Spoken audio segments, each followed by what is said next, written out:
लेस त्या राऊंड बेसला छान पद्धतीने चिटकावं यासाठी ते गोलाकार पद्धतीने फिरवून त्याला प्रेस करून लेस चिटकावून घ्यायची आहे.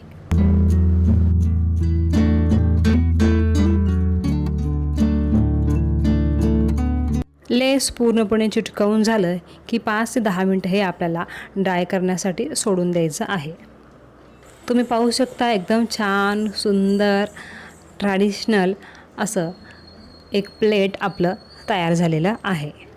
आता पुढे अशा प्रकारचे प्लास्टिकचे किंवा स्टीलचे किंवा कुठल्याही धातूंचे बाऊल येतात हळदी कुंकूसाठी. याचा वापर आपण येथे करणार आहोत. ऑनलाईनसुद्धाही अवेलेबल आहेत, त्यासुद्धाही वापरू शकता. प्लास्टिक येतात, स्टीलचं येतात, त्यासुद्धाही वापरू शकता. या हळदी कुंकवाच्या वाट्या चिटकावून आपल्याला ते 10 मिनिट